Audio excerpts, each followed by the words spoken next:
This is a clip from an earlier live stream. I know you're going to like it, so the link to the full video is down below. Check it out. I'll see you over there. Somebody mentioned it this week that they think Candace got hit with another cease and desist, or her lawyers told her that she needs to stop because she seems to be taking her foot off the pedal, even though yesterday was gross. I admit. She seems to not be coming out the gate talking about TPUSA. It's almost like she's adding some more things in there so she can say like, well, I was going crazy. I was having a psychedelic moment or whatever that nature. Because this is just bona fide insanity. And yesterday was probably even worse. But all right, let's go. Let's go back. Let's go backward.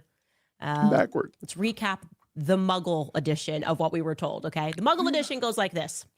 On September 11th, 2001, some super de-duper evil Muslims, known to most of us now as Israelis, hijacked some planes and drove them into the Pentagon, flew them into the Pentagon building, also the Twin Towers, and then Building 7 kind of got really emotional seeing his friends get hit and went ahead and just collapsed itself, right? Gary, I know I told you, bro, I'm going to try not to rage quit because I got guests here today. We had 1,200 people watching. I'm going to do my very best not to rage quit. I cannot promise you that this is evil.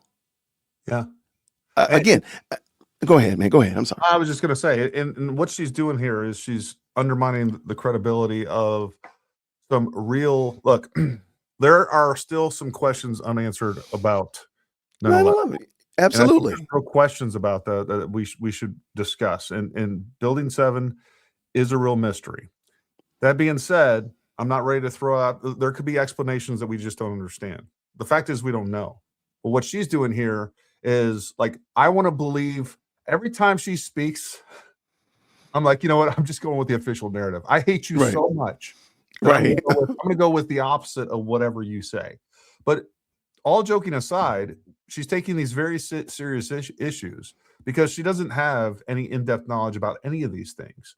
And she's making jokes about it and comparing it to Harry Potter and turning it into this Muggle story because her audience are morons. Let's just like, I no longer. There's no doubt there. No question. I no longer even blame Candace Owens. I blame her godless, idiotic, smooth brain. Yeah. Like that is the problem. These are people that are hateful, that are vile. I think they're a bigger problem than Candace Owens herself, because most of this stuff I think Candace Owens is making up. She doesn't believe. She just knows that her moron wine slop cultists will believe whatever she says. It doesn't matter how ridiculous it is. They have no use of they've abandoned logic. They've abandoned common sense. They've abandoned any sort of, I don't know, moral structure whatsoever, and are willing to say and do whatever it takes to destroy someone that she has directed them to hate. Hey, I want you to hate Erica Kirk for all of the Gossip Girl reasons that I said. I don't like the way her hair is. She cries too much. She doesn't cry enough. She didn't mourn long enough. She sat on the tarmac too long. She wore too much sparkly suit. Like too much pyrotechnic. Like really, like she can't win. Erica couldn't win no matter what. So okay, let's no, I'm with you 100%. I wish we disagreed on something, but we don't. By the way, I should mention that over at the Pentagon, that plane was also very unique. It apparently had no wings when it just dove into the Pentagon. Some people said they heard a missile, but we won't ask questions. We're not here to debate those conspiracies. We were told that this was executed by the Saudis. They had hijacked the plane. How did we know? Well, because one of them was kind enough as to conveniently drop off his passport on the sidewalk to make sure that we knew that it was them that was getting away with these super duper evil crimes. I'll remind you of that video very quickly about the passport being found. Donna, when these buildings came crashing down on Tuesday, they sent debris showering in several blocks in every direction. And it was in one of those areas a couple of blocks away from the World Trade Center site, apparently where that passport was found. The FBI announcing that it has found the passport of one of the hijackers who was on board one of those two planes that hit the Twin Towers on Tuesday morning. I mean, I was young But for those of you that were not young and were grown adults, did you just accept that? I was a kid. That's my excuse. Okay. Gary, do you remember how old you were? I do. I was 20 years old. Really? Yeah. I was 32. That means hey, wait, man, hold on. I was born in the Don't 80s. be doing that math, y'all. Don't be doing that math. What year were you born? Hey, let's not talk about that. Because now I feel like really old. 74. I was born in 74. You're a young 74. Oh, well, there we go. No, I heard that story and I thought it was garbage too. I did. But it was very, go ahead. No. I'm sorry. I was finish what you were saying. I'm sorry. No, when I heard that, I'm like, man, get up out of here. But that didn't change anything for me. I didn't think I thought the whole finding the passport on the side of the road was definitely something to be considered comedy at best. But it didn't change anything else for me. Candace will change her whole narrative because they found the passport on the side of the road. Like, and I've said this before, like she makes mountains out of molehills. She just gets fixated with something that doesn't make sense. And it doesn't matter how important or not important it is to the story. Gary, why do we drive on parkways, but park on driveways? I don't get it.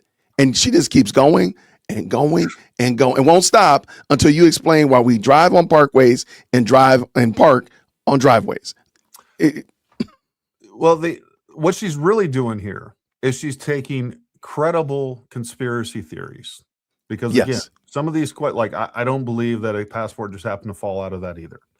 I don't have an explanation to that, but I can tell you a passport, the passport of one of the terrorists in that burning inferno that just happened to fall out on that. I don't believe that. I don't have an explanation for it.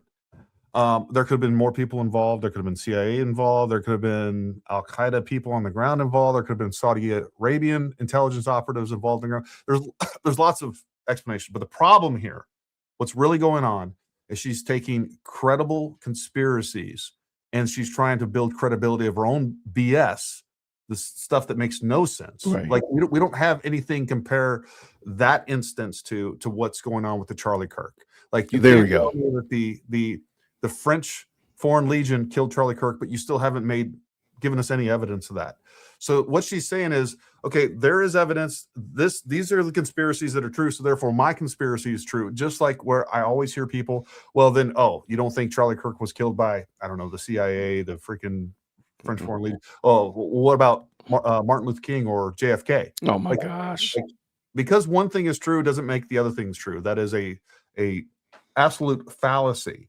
And it's illogical. It's dumb. It's the laziest. It's the laziest. It's intellectually lazy and it's dumb. I don't know what to say about it. No, I'm right there with you. And I think and she does this a lot. And she likes to try to dovetail her ideas onto things because most people, Harry Potter is about to be put out on Audible. So it's out there in the world. People are talking about Harry Potter. And they're even considering, if I'm not mistaken, rebooting and redoing the whole series again in live action.